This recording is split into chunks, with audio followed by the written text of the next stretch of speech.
Reports are escalating league-wide as an insider has revealed a new New York Rangers trade target, and who's going back the other way in this trade will shock Rangers fans. But we're going to break it all down in this episode of Rangers Digest because there's a lot of moving pieces right now, and Chris Drury is very active heading into this Friday's NHL entry draft. We're going to break it all down in this episode of Rangers Digest. But before we do that, a quick reminder to hit that subscribe button. About 77% of you who watch these videos are not actually subscribed to the channel. So if you want to stay up to date with everything that's happening with the New York Rangers, this is the place to be for all your daily New York Rangers content. So go down below, hit that free subscribe button. And again, you get to stay up to date with everything that's going on with the Blue Shirts. But Bret, let's get right into it. We have a new report from a bunch of different insiders, but most notably right now, Frank Seravalli. And we're going to start on the Buffalo Sabres side of things because yes, of course, we are talking about JJ Purka again and the possibility of him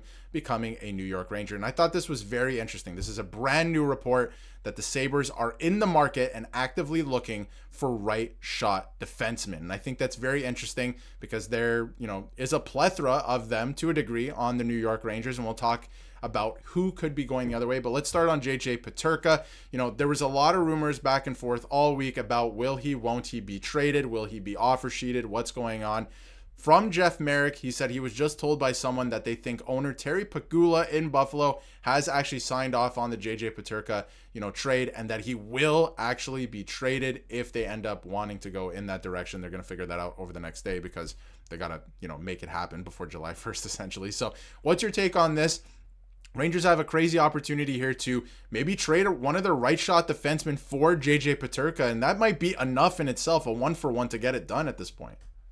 Yeah, this is huge, Darius. I mean, before we get started in that open, I was cracking up because it looked like Braden Schneider and JJ Purka in those shots looked just as surprised and shocked as we were when we heard that. Because this came out just a little while ago, just today, Yep. that Buffalo ownership is actually going to sign off on trading JJ Purka, which is just huge because let's not forget the Rangers had significant interest in this player at the trade deadline. There were rumors that the Rangers packaged Alexis Lafreniere and the number 12 overall pick for Purka, and Yep. Buffalo was against it. JJ has made it clear, his agent has made it clear, he wants out of Buffalo, but why would Buffalo want to move him? I mean, this is a player on the rise, very good player. They have a ton of cap space. They'd love to lock him up long term, I'm sure, but who wants to lock up a player that doesn't want to be there? So, the Rangers know a little bit about that. You want players that actually want to be there, and JJ has made it clear he does not want to be there, and this is huge, Darius, because if this were a 1-for-1 Braden Schneider for JJ Purka,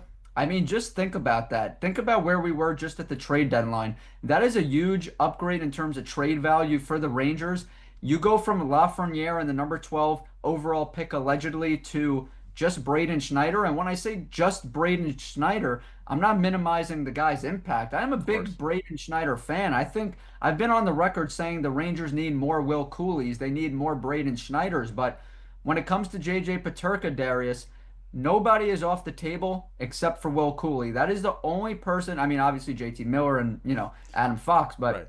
you don't trade Will Cooley for JJ Purka. Other than that, nobody is off the table. And it went from Lafreniere to Braden Schneider. I think that's a huge win for the Rangers if they're able to pull this off. Yeah, and I think that, again, if it's a 1-for-1 or even if there's another piece involved, it's definitely not Lafreniere and a 12th overall pick, right? Like that, it's definitely not that at this point. I feel like Buffalo's kind of overstayed their welcome in the trade market for JJ Purka a little bit, and they could have got something for him at the trade deadline. And a lot of Rangers fans don't want to part right now. There's a lot of reaction to this online about not wanting to part with Braden Schneider. I am very skeptical of that, of course, as well. I want to bring up his stats because he had a pretty decent year. He had 21 points in 80 games. He's also, by the way, he played 80 games with that shoulder injury. He just had surgery. It sounds like he's absolutely ready to go heading into next season. A lot of people forget about his age. Not even 24 years old yet. He's a 6'4" defenseman. We know that, right? Like, all the numbers are very encouraging with this player. When he was playing with Zach Jones, he was playing some of his best hockey. But if you look at the New York Rangers lineup and kind of what I was alluding to before, not that there's necessarily a logjam, but Schneider Schneider should probably be higher up in the lineup. You have Will Borgen there. You have Adam Fox. So you have your offensive defenseman in Fox. Will Borgen's more of your stay-at-home defenseman along the right side. If you can go out and make a trade where you do trade Schneider for a potent offensive threat like a JJ Purka, who, almost had, I want to bring it up too, almost had a point a game season with the Buffalo Sabres. He had 68 points in 77 games, and the Sabres were not great whatsoever. That's not bad. That could be tidy work, right? That's something that I think you at least take a look at. Now, you have to consider the salary as well. You'd be moving $2.2 million, and with JJ Purka, you'd be bringing in probably 7.5, something along those lines. But again, this could be an 80-point player on this team, a point-a-game player. I think it could be a really, really good move for a guy who's going to be playing on your third pairing. And again, we both love Braden Schneider. I'm a little skeptical of it, but this move could make sense. Yeah, and we both love Braden Schneider. I know a lot of Rangers fans love Braden Schneider, and who wouldn't? I mean, he's a homegrown talent, and we spoke about this in the live stream, Darius. The Rangers haven't been able to develop those number 1 overall picks, those number 2 overall picks. Well, Braden Schneider's not that, so it's interesting the Rangers were able to develop him, develop Will Cooley. So the Rangers fans want to hold on to that homegrown talent, and this is a guy the Rangers lacked an enforcer last season. Braden Schneider is the type of physical presence, the type of guy that plays with that snarl, who could be an enforcer. We know that Keandre Miller is not an enforcer. Adam Fox is a terrific defenseman. Even I would call him an elite defenseman in the area with like the Cale Makars of the world. He is a first tier type of defenseman, especially when he's on top of his game.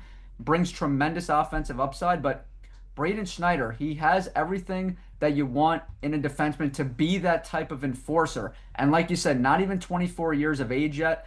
Mike Sullivan loves young, aggressive players who forecheck. Braden Schneider fits into that mold. And like I said, he can certainly be that enforcer this upcoming season with more playing time that the Rangers need. But when it comes to JJ Purka, Darius, you just said it. This is a guy practically a point per game player. I mean, it's hard to find that in the NHL, especially at that young, ripe age. And if the Rangers are able to bring him in, he helps you now. He helps you in the future. He brings a tremendous level of skill to a Rangers roster that needs it. And if we look at the projection, this is a guy that went from 32 points to 50 points to 68 points. You could see that each season he's been increasing his play by 18 points. If he does that again this season, he's going to be an 84-point player. That is an over point per game player. You can't not trade for a guy like that at his young age. Anybody should be on the table except Will Cooley. Like I said, I love Braden Schneider. I don't want to get it twisted, but I just love JJ Purka a little bit more, guys. Yeah, and I think that you have to start looking towards the future a little bit as well and adding more younger talent that can score at a high clip like a guy like JJ Purka. Now, on the other side of things, I will take it back here, a little bit more skeptical, of course.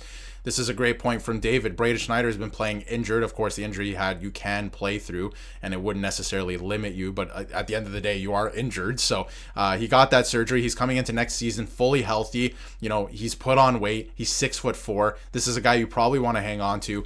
And they didn't trade him in the JT Miller trade. They sent Victor Mancini, who's another really good defenseman. I'm a huge fan of him, away in that trade, and obviously kept Braden Schneider because they thought so highly of him. So that's something to consider too.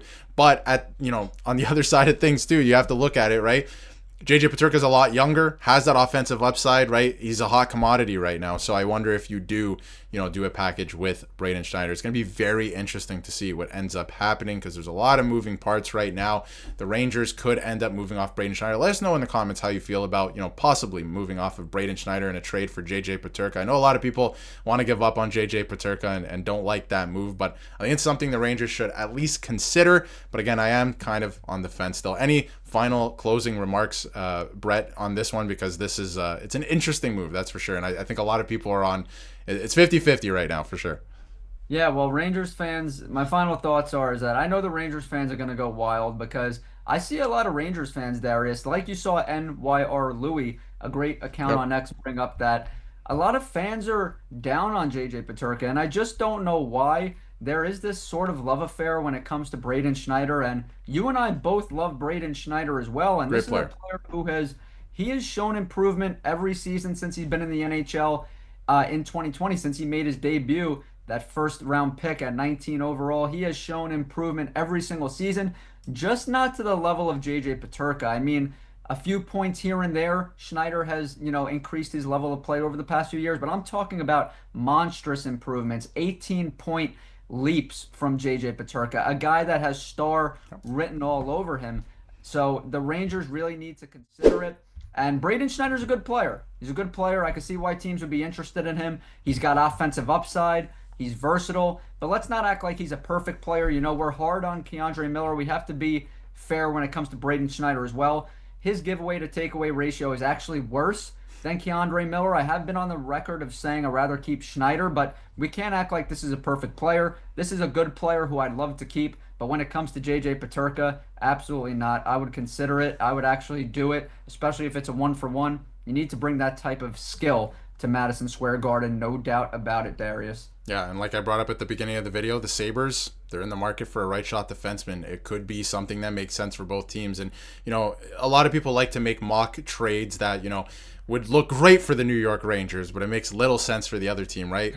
In this league, you got to give to get, right? We saw that with JT Miller. Victor Mancini looks like he's going to be a great defenseman, and, you just got to give to get in this league. So I think it's going to be a little bit more even of a trade than people realize if it does end up happening. But I do think there is a lot of smoke, and when there's smoke, there's fire. So we'll see what ends up happening around the NHL entry draft. So let us know how you feel, what you think about this whole scenario in the comments. If you like this trade, if you absolutely hate this trade and that the Rangers would end up doing it, let us know how you feel in the comments. And if you haven't yet, hit that subscribe button so you can stay up to date with everything New York Rangers.